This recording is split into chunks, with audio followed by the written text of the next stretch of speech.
Zdravím ťa, to je Maroš Fér Autoprojektu. Dáme tu teraz .eu, kde ti chcem ukázať, ako sa dá vybudovať štruktúra a predávať online, ak spôsobíš v nejakej spoločnosti ako sieťový marketér alebo pôsobíš v nejakej MLM spoločnosti. Toto je v podstate druhý blok ani nie, ale skôr druhé video o tom, kde chcem rozprávať o tom, ako ďalej pokračovať. Ak už máš blog a začal si písať a v podstate chceš vybudovať istú čitateľskú základňu, tak aby stále viac a viac ľudí čítalo tvoj blog. Každopádne v prvom rade si musíš uvedomiť, že musíš písať zaujímavo, to znamená musíš písať tak, aby to ľudia čítali radi a aby informácie, ktoré im prezentuješ, boli pre nich nejakým spôsobom zaujímavé. Dával som ti tip, že je dobré, ak si zagoogluješ nejaké zaujímavé blogy a začneš si všímať, ako sú písané, o čom píšu, aká je štruktúra tých článkov a tak ďalej.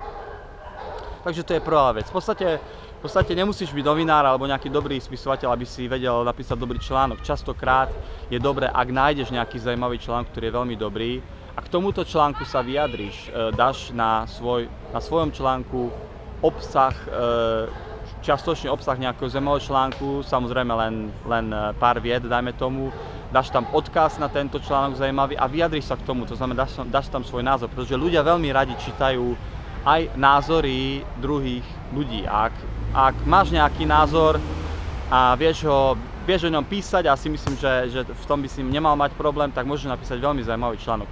V druhom bode je dôležité, ak teda začneš písať, a môže to byť aj o tvojom produkte, ktorý ponúkaš aj o službe, tak je dôležité, aby si zbieral kontakty ľudí, pretože v súčasnej dobe to robí strašne veľa marketérov a je to v podstate základ marketingu na internete. To znamená, vybereš si nejaký software, ktorý ti pomôže zbierať kontakty, to znamená, tento software ti má formulár, ktorý umiestniš na svojom blogu a tento formulár ti bude zbierať kontakty. Je niekoľko spoločností, ktoré akoby by som ti vedel odporúčiť, linky alebo odkazy na týchto niekoľko softverov, ktoré ani nie sú veľmi drahé, sú na mojom blogu, klikni na link pod týmto videom a nájdeš ich tam.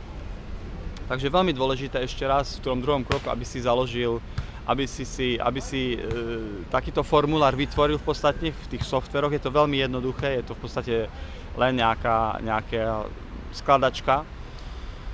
A ak teda potrebuješ s tým pomôcť, tak ma kontaktuj, môžem ti s tým pomôcť, alebo ukážem ti na videu, ako sa to dá urobiť, veľmi jednoducho, môžem natočiť video, takže ak bude veľa ľudí, ktorí majú o to záujem, tak im to môžem ukázať konkrétne v nejakom videu. No a v treťom bode v podstate si musíš uvedomiť, že ako náhle to všetko máš, tak je dobré, aby si čo najviac ľuďom dal zadarmo vedieť o tom, že si napísal nový článok. Každý nový článok je dobré, aby zasiahlo čo najviac ľudí, takže tie kontakty e-mailové, ktoré si získal cez ten formulár, ktorý si uverejní na svojej stránke, tak týmto ľuďom vždy môžeš poslať e-mail o tom, že máš nový článok. Samozrejme môžeš svoj nový článok zdieľať aj na sociálnych sieťach. Je strašne veľa aj nových sociálnych sietí, o ktorých veľa ľudí ani nevie. Niektoré z nich som uverejnil aj na mojom blogu, takže ešte raz klikni na tento link, prečítaj si o tom viac, tam ich nájdeš. A začni v podstate si vytvárať, by som povedal, takú čitateľskú základňu aj tým, že budeš stále viac zdieľať svoje články. Možno zaujímavá otázka je, ak sa pýtaš teda, koľkokrát by si mal písať do týždňa. Ja si myslím, že najlepšie by bolo, ak by si písal minimálne 4-5 krát, Samozrejme 2-3 krát sa dá tiež, ale je to trocha málo. Aby si vošiel viac do povedomia ľudí a by som povedal viac ich zasiahol, tak je dôležité, aby si písal minimálne tak 5 krát týždenne. 5 krát napísal nejaký zaujímavý článok.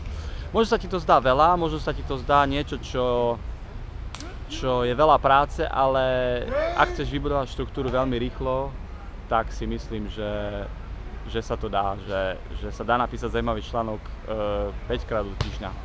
Toľko zatiaľ odo mňa, ešte raz podrobnejšie o tom píšem na mojom blogu, ten môj blog je pod týmto videom, je tam odkaz, klikni na to a prečítaj si o tom viacej. Nech sa ti darí vo všetkom a už čoskoro natočím tretí diel tejto série o tom, ako blogovaním sa dá vybudovať štruktúra, ak pôsobíš v sieťovom marketingu alebo MLM spoločnosti na Slovensku alebo v Čechách. Nech sa darí, čau, to je Maroš Fér.